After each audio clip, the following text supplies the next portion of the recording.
Hey guys, welcome to the new mister in Hindi. आज आपको घर में भूत होने की डरावनी कहानी के बारे में बताएंगे, तो इस वीडियो पर अंत तक बने रहना। यह बहुत डरावनी कहानी है। जब रमेश ने अपने उस घर के बारे में बताया जो उन्होंने हाल ही में लिया था, उसकी बात सुनकर मुझे भी डर लगने लगा था। पहले तो मुझे यकीन नहीं हुआ था, लेकिन जब उसकी पूरी बात सुनी तो मुझे भी डर लगने लगा। ऐसा पहले तो कभी नहीं सुना था। एक दिन की बात है, रमेश मेरे घर आया और उसने अपने घर के बारे में बताया। रमेश के पापा प्राइवेट कंपनी में काम करते थे। वे इसलिए ज़्यादातर बाहर ही रहते थे क्योंकि उनकी कंपनी दूसरे शहर में थी, इसलिए वे रोज़ नहीं आया करते थे। रमेश, उसका भाई, उसी घर में रहता था।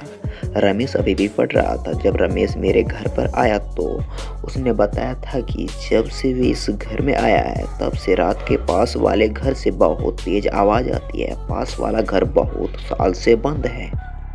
अगर हम पास वाले घर को देखते हैं तो उसमें से बहुत से पौधे उग गए हैं। यह घर बहुत साल से बंद है, यहाँ पर कोई आता नहीं है। इस घर में रहने वाले लोग अब दूसरे शहर में चले गए हैं, इसलिए वे आते नहीं हैं और इस घर में कोई दूसरा आदमी भी नहीं है। जब रमेश के पापा यहाँ घर लिया था तो उन्हें यह सस्ते में काफ़ी मिल गया था। रमेश के पापा कुछ दिन रहकर अपने काम पर चले गए थे। अब इस घर में रमेश और उसका भाई रहता है। रमेश कहता है जब रात हो जाती है तो पास वाले घर से रमेश के घर की बगल में जो है उसमें से किसी की चलने की आवाज़ आती है। यह घर रोज रात को ऐसा ही रहता है।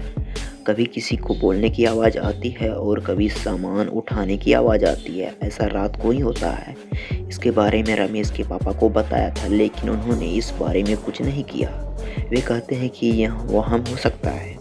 एक दिन की बात है, रमेश के पापा कुछ दिन छुट्टी लेकर आए हुए थे। जब वे रात को सो रहे थे तब उन्हें प्यास लग गई। पानी पीने के लिए जब उठे तो वे उन्हें कुछ आवाज़ सुनाई दे रही थी। आवाज़ सुनने के लिए उन्होंने थोड़ा ध्यान से सुनना चाहा, पर कुछ भी सुनाई नहीं दिया। जब उन्हें कुछ महसूस हुआ तो कोई बगल में सीढ़ी पर चढ़ रहा था, तो उन्होंने विश्वास नहीं हुआ। जब वे अपने घर के बाहर निकले तो पास वाले घर में अंधेरा था, वहाँ पर कोई नहीं था। ऐसा कैसे हो सकता है? जब सुबह हुई तो इसके बारे में उन्होंने किसी दूसरे आदमी से पूछा, क्या कोई इस घर में आता है? पर कोई इसके बारे में नहीं जानता था। कुछ समझ नहीं आ रहा था। बहुत ही मुश्किल से यह घर लिया था। रमेश ने भी यह बताया था कि पास वाले घर से आवाज़ आती है। इस पर अब वे उन्हें यकीन नहीं था, लेकिन कुछ नहीं किया जा सकता था। वे लोग आज भी उसी घर में रहते हैं जिससे वे आवाज़ आती है।